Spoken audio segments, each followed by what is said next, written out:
Bom, pessoal, agora a gente vai falar de uma outra situação, continuando dentro desse contexto histórico, que é o Simão Bolívar, tá?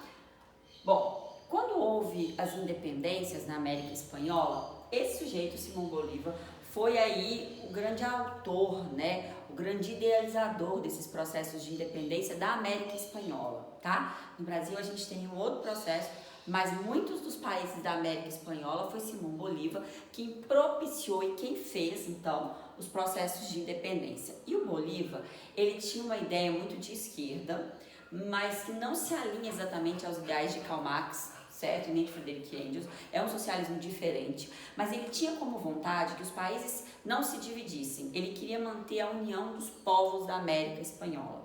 Bom, ele não conseguiu, né? Grande parte dos países se tornaram independentes, a maioria deles foram redivididos e se tornaram independentes. Na maioria dos locais onde Bolívar fez o processo de independência, ele chegou a ser presidente, ele chegou a governar um certo tempo essas localidades, mas ele não conseguiu impedir esses processos de fratura. E por que é tão importante a gente falar do Bolívar? Porque vários governos hoje da América Latina e há pouco tempo atrás, há menos de uma década, eles são e foram, né, influenciados pelas ideologias do Bolívar. Por isso que ele é tão importante. A gente não consegue deixá-lo para trás. Alguns países ainda lutam, ainda tem muitos ideais muito parecidos com os do Bolívar, principalmente Bolívia, principalmente Venezuela. A gente vai ver que nas próprias constituições desses países, eles citam esses ideais e eles mencionam Bolívar, tá?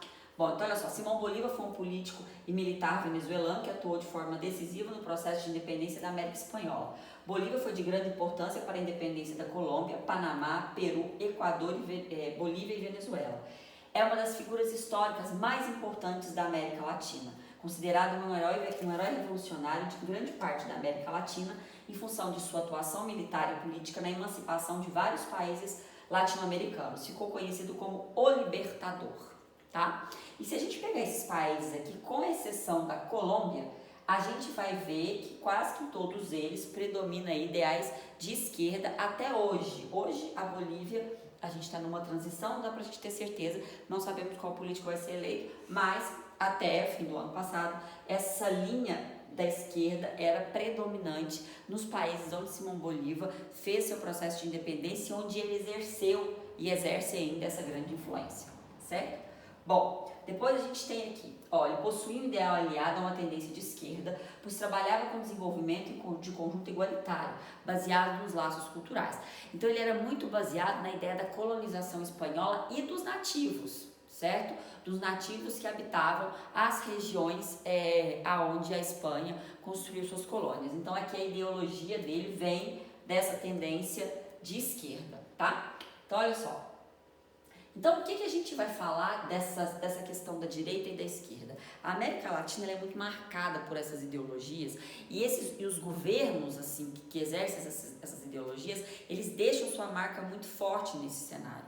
E a gente passou por um momento, agora não mais, a gente já fez uma grande transição, por um momento onde muitos governos de ideologias de esquerda ocupavam a América Latina. E isso fez fortalecer muitos laços governamentais, políticos entre eles. Atualmente a gente já teve algumas modificações no cenário, certo? Mas a gente ainda tem muitos países que seguem nessa ideologia. E isso é muito importante, porque a gente vive hoje na América Latina algumas crises políticas muito sérias. Então, o fato dessas ideologias, no apoio desses governos ou não, traz aí uma grande contribuição e traz uma grande relevância para o cenário. Então, olha só. Para o filósofo político Norberto Bobbio, embora os dois lados realizem reformas, uma diferença seria que a esquerda busca promover a justiça social, enquanto a direita trabalha pela liberdade individual. É muito aquela ideia de socialismo e capitalismo, né, gente? Então, olha aqui, quando a gente fala que a esquerda busca a justiça social, olha a ideia do bem-estar comum, da igualdade, dos processos igualitários, de uma sociedade equilibrada, justa e igual, a ideia da igualdade permeando, né? E aqui quando a gente fala que a direita trabalha a liberdade individual, isso é muito claro nos ideais de direita, né? O indivíduo, o privado, o governo se afastando e a economia se autorregulando, a ideia das liberdades individuais, certo?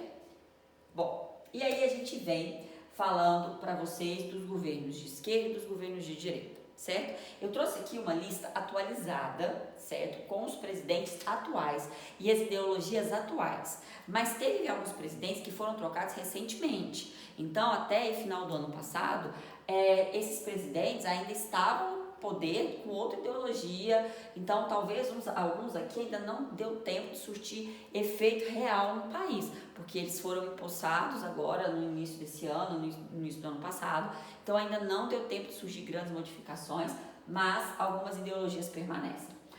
E aqui a onda vermelha, né? A gente fala que a América Latina ela passou por uma onda vermelha após o início dos anos 2000. Isso se perpetuou aí por mais de uma década, aonde vários países da América Latina tiveram, né, em seu governo, governos ligados a ideais de esquerda, tá? E aí a gente tem, atualizadíssimo então essa lista, a Argentina, agora com Alberto Fernandes e Cristina Kirchner. A Cristina Kirchner já foi presidente da Argentina já por algum tempo, saiu e agora voltou ao poder como vice-presidente. Eu fiz questão de colocá-la aqui como vice-presidente por ela ter sido tão importante no cenário argentino com a marca da esquerda, tá? Depois a gente tem no Equador, Lenín Moreno, o Equador que há muito tempo segue essa ideologia de esquerda. O México com Andrés Manuel López. Gente, o México vem no governo de direita há muito tempo. Então, agora ele tem esse presidente de esquerda, mas ele veio numa ideologia de direita durante muito tempo, tá? Depois a gente tem a Nicarágua com Daniel Ortega, que participou inclusive de golpes de governo, de tirar presidentes, de interromper alguns governos. Daniel Ortega está no governo da Nicarágua há muito tempo, certo? E é até interessante que eu estava lendo uma notícia ontem mesmo dele, que ele está desaparecido. Na Nicarágua, agora com a pandemia, né, do Covid-19, a Nicarágua não está adotando nenhum tipo de controle à epidemia, nenhum tipo de restrição à circulação. Os dados dos exames e dos casos são completamente subestimados. Ninguém tem ideia, na verdade, do que está acontecendo na Nicarágua. E a vice-presidente do Daniel Ortega é a esposa dele. O Daniel Ortega desapareceu. Tem um tempo que ele não aparece na televisão, que ele não fala nada às pessoas, que ele não dá nenhum tipo de entrevista. A mulher dele veio a público na última semana, deu alguns recados, mas não mais. Então, ele meio que desapareceu. Então, ele está muito enfraquecido. A gente teve muito movimento popular na Nicarágua ano passado. E o que acontece? Tudo leva a crer que ele está muito doente, que o estado de saúde dele não está legal, mas ele não está divulgando isso para a população local. Então, a Nicarágua está meio que abandonada nesse momento, ainda mais nesse momento de pandemia, tá? Mas segue aí com Daniel Ortega, que há tempo está no poder e sempre fez um governo voltado para a esquerda. Venezuela, Nicolás Maduro. Depois a gente vai ter um momento de falar especialmente da Venezuela, porque aí é um conteúdo mais denso. O presidente oficial é Nicolás Maduro. Ele era o vice-presidente do Hugo Chávez, quando o Hugo Chávez veio a falecer. Depois ele ocupou o cargo, né, de presidente, na condição de vice. Depois já tiveram eleições e ele foi reconduzido ao cargo de presidente. No momento existe uma divergência. Alguns países reconhecem Nicolás Maduro como presidente da Venezuela, outros não reconhecem Juan Guaidó, né, que seria o presidente da Câmara dos Deputados, então que seria o legítimo a entrar no poder, comprovada a fraude nas eleições, que é o que acusam contra Nicolás Maduro, mas então a gente tem essa divergência, porém ele segue no poder. Então eu trouxe o nome dele aqui porque ele segue no poder, embora alguns países não o reconheçam, tá? Ele segue na ideologia de esquerda, assim como o Hugo Chávez já fazia, tá? A Bolívia com o Evo. O Evo renunciou no ano passado. O Evo também estava no poder há muito tempo. E o Evo sempre fez um governo de esquerda extremamente próximo da Venezuela, extremamente próximo do Hugo Chávez, depois do Nicolás Maduro, também extremamente próximo do Equador. Porém, no fim do ano passado, o Evo vai renunciar. Depois também vai ter hora da gente falar especialmente desse conflito. O Evo vai renunciar. Quem está no poder agora é a Jeanine Áñez. Gente, ela assumiu porque ela seria, vamos dizer aí, a vice-presidente do Senado. Porque quando o Evo renunciou, não renunciou só o Evo. Renunciou o Evo, o vice dele, o presidente do Supremo Tribunal Federal, o presidente da Câmara dos Deputados, o presidente do Senado. Então, ela seria, na linha de sucessão, a pessoa que deveria assumir caso todos esses renunciassem. Como a gente teve uma renúncia em cadeia, né? Na verdade, o presidente do Supremo, do Senado, até renunciaram antes do Evo. Então ela foi a que se autoproclamou presidente da Bolívia. Ela se autoproclama, mas ela tem a lei por trás dela, pela previsão constitucional, ela ocupava a cadeira que deveria assumir então na falta do outro, na vagância dos outros, certo? Ela já convocou eleições, as eleições vão acontecer, porém foram adiadas por causa da pandemia. Nas últimas notícias que eu tenho lido, deve ser realizada entre julho a setembro, caso a situação se normalize, né? Daí a gente tem que esperar como isso vai acontecer, mas as eleições estão previstas para ainda esse ano e existe tendência da esquerda voltar a Janine não é de esquerda, tá? Mas existem tendências nas pesquisas que estão sendo feitas que a esquerda ainda seria muito forte e muito atuante dentro da Bolívia. Por isso eu coloquei até aqui de preto, não quis marcar com a cor vermelha, que seria a simbologia da ala esquerda, justamente porque a gente tem um impasse aqui na Bolívia, né? A gente tem aí ainda um lugar vago para ser reconhecido, que a gente não sabe como que vai acontecer. Bom, aqui eu tenho os governos que seguem uma ideologia de direita ou de centro-direita.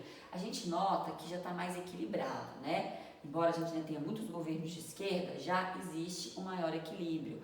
No passado, essa lista aqui da esquerda, olha, era maior do que hoje, tá? Então a gente está vendo já um equilíbrio. A Colômbia com Ivan Duque há muito tempo está aí na direita, não é só de hoje, né? O Chile com Sebastião Pinera, centro-direita. A Costa Chile, que é muito próximo dos Estados Unidos, inclusive é membro associado do NAFTA.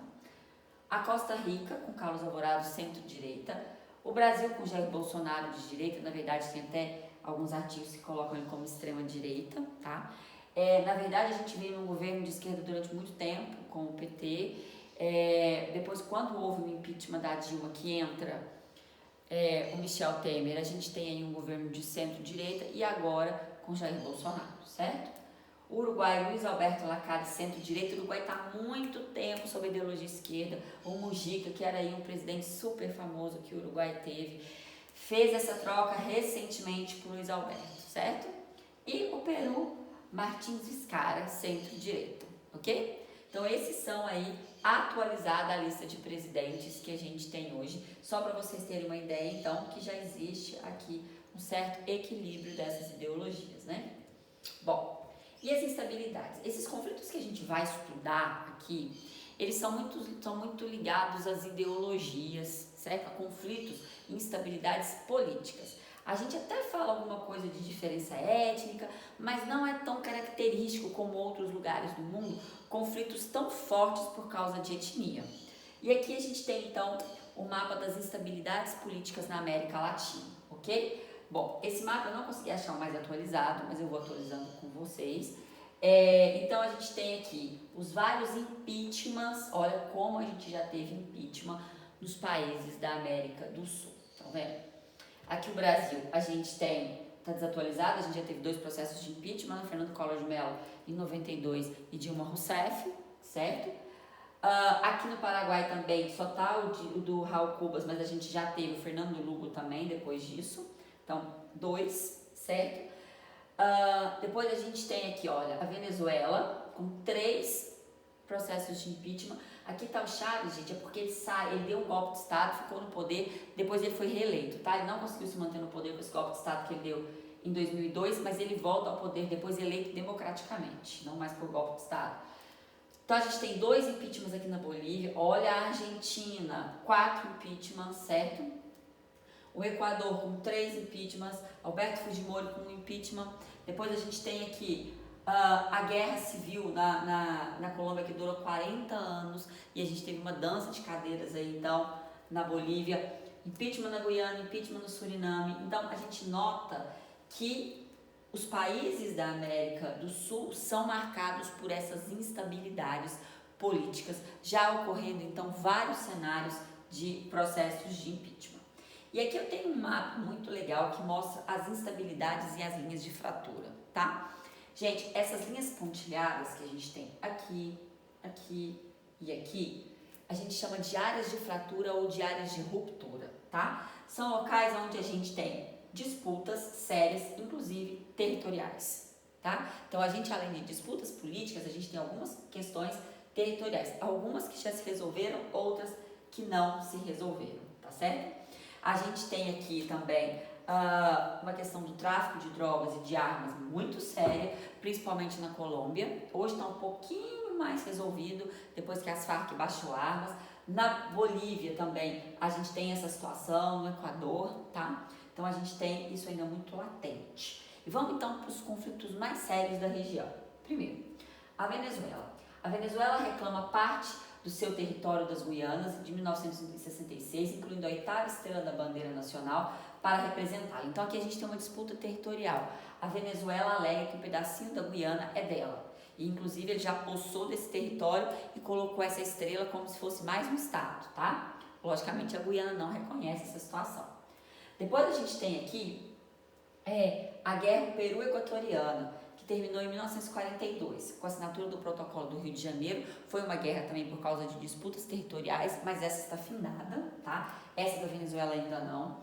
Depois a gente tem aqui a Guerra da Confederação Peru-Bolívia, que terminou em 39, e a gente tem uma, que essa aqui é muito famosa, que é a Guerra do Pacífico, tá? Aonde o Chile derrotou o Peru, a Bolívia, e tomou o litoral da Bolívia. Na verdade, o Chile pegou um pedaço do Peru, só que o Peru continuou tendo acesso ao mar, e ele tomou o acesso ao mar da Bolívia, tá? Então a Bolívia, ela sofre até hoje com o fato ocorrido aqui na Guerra do Pacífico, porque hoje a Bolívia é um país que não tem litoral. Então, o que acontece? Ela fica muito prejudicada nas relações comerciais para exportação, porque ela vai ter que usar um porto de um país vizinho. No caso, ela usa muito um porto do Peru, que tem um acordo entre os dois países, onde o Peru cedeu para a Bolívia utilizar esse porto, mas isso é péssimo, porque se encarece o frete dos produtos bolivianos, né? E eles acabam ficando menos competitivos no mercado externo. Hoje, logicamente, essa guerra ela não é mais uma guerra bélica, ela não é um confronto bélico. Aqui, na verdade, a gente vê que o final dela foi em 1884, porém, essa guerra serve de forma política. A gente tem uma divergência política aqui entre esses países, principalmente Bolívia e Chile, para que parte do litoral da Bolívia seja devolvido. Inclusive, essa discussão encontra-se na OEA, que é a espécie daí da nossa ONU, né? Que é a Organização dos Estados Americanos, só da América. Então, ainda existe esse conflito, ainda existe essa busca para que isso seja resolvido, certo? Gente, eu vou parar por aqui só por causa do tamanho do nosso vídeo e volto já já, tá? Beijo!